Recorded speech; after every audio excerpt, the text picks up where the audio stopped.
Doctor Babasaheb आंबेडकरांचा, doctor Babasaheb आंबेडकरांचा. लढले नाही तो स्वतः लढले. अरे तुला येऊन कधी तुला ह्या सगळ्या माझ्या माय बहिणीला आणि बांधवांना तुला देऊन तुला मुख्यमंत्री केले. अरे नबाळा, तुला एवढं जगात तुला महाराष्ट्राने तुला मुख्यमंत्री केले आणि तू पावला बदलेला. तुला थोडीशी तरी जीवाला लाज आहे का तुला?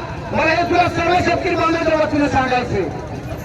किती नबाळ बोलता, किती स्वार्थ करता, याला जर असं लिमिट असते. अरे माणूस जन्म आहे, एक दिवस मरायचे सगळ्याला, पण लोकांना मारून आपण मरायचं नाही असं नाही. जन्माला नाही, हे जन्म जाणारच आहे, पण याचं थोडं तरी आपण भान राहावं.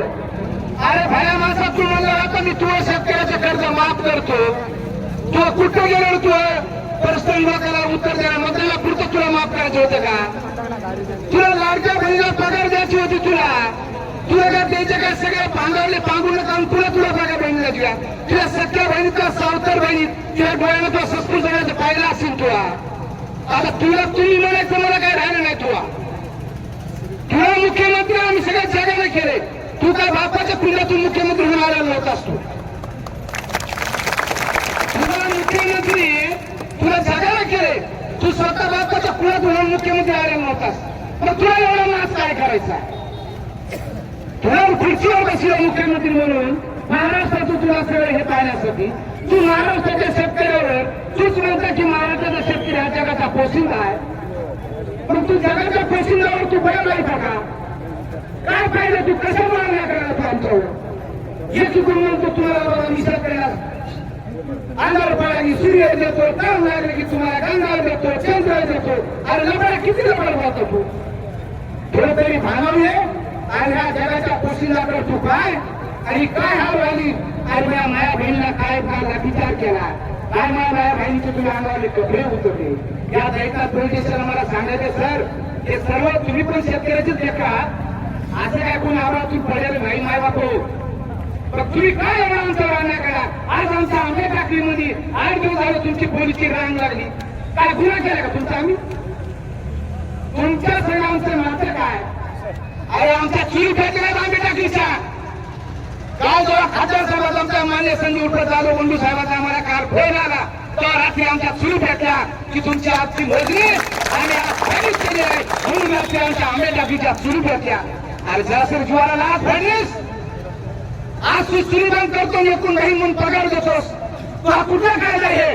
अरे कायदा तुला महाराष्ट्राच्या पूर्ण डॉक्टर बाबासाहेब आंबेडकरांनं ज्या महामानवानं सगळ्याला मतदानाचा अधिकार दिला आहे, तोच तुला पण तेच अधिकार आहे. तू असं समजू नको की ही जनता महाराष्ट्राची काय करेल. आता करू जातो. तुला माहिती का विधानसभा, लोकसभा झाली, विधानसभा झाली, जिल्हा परिषद झाली, पंचायत समिती आता केली गोष्टी. अरे तुला काटा काढणारी शेतकरीचं, तुला जगिणारी शेतकरीचं. त्याच्यानं बाबा सर्व शेतकरी बांधवाला विनंती, आज आपले परभणीचे वाघ यामध्ये आपले संजय उर्फ बंडू जाधव साहेब हे झालेला आतापासून ज्यावेळेस आपली सत्ता होती, शिवसेनेची उद्धव साहेब मुख्यमंत्री होते, त्यावेळेस त्याने स्वतः रस्त्यावर आंदोलन करून आज आपल्याला मेडिकल कॉलेज आणलं देणं. आज अनेक गोष्टी परभणीमध्ये विकासासाठी आल्या. ज्या ती स्वतःचं सरकार असताना त्याच्या विरोधात उभारून उतरून रस्त्यावर येऊन ते एवढे कार्य केले. आणि सगळ्याच्या पोशिलासाठी काम आमचे माबाप आमचे खासदार साहेबांनी करणार नाही. याने काल इशारा दिला म्हणून आमच्या आंबे टाकीच्या मायबापावर चुली पेटल्या. रात्री आमची चूल आंबे टाकीची 80% पेटली नव्हती.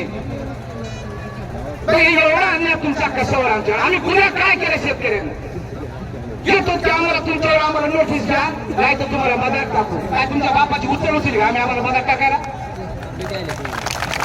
तुमचं केलं काय? आम्ही आमचे लेकर बाळा घरात कवडं लावून बसायला तुमच्या नोटीस आम्ही घराला चिपकू का? तुमची उत्तर होतील का आमच्या नोटीस घरात चिपकायला? अरे तुम्ही सांगा ना, आज 50 लाख 7 लाख रुपये जमीनचा भाव चालाय. तुम्ही काय हळकून घेऊन येले? तिने नोटीस घेऊशी सांगा ना, 1 कोटी रुपये देतो बोलशी. हा तू काय का मग हे लोक आम्ही अरे आज माणसाची लोकसंख्येची वाढ झाली, जमिनीची कुठे वाढ झाली का? एकच रस्त्यात तुम्हाला सुधारणा व्हायला. 5 एकरचा रस्ता किती वर्षापासून थकीत झालाय, तिथं बजेट नाही तुम्हाला. परभणी 5 एकरचा माणूस हे रस्ता तुमचा फेल झाला, इथं बजेट नाही तुम्हाला. आणि तुम्हाला ह्या शेतकरी पिढीला कुठून बजेट? स्वतःची झोडकी भरायची ना. याचा उद्देश काय तुमचा? शक्तीपीठ म्हणजे ह्या बीजेपीचे पोट भरण्याचे लक्षण. दुसरा उद्देश एकच आहे, आज शक्तीपीठाच्या नावाखाली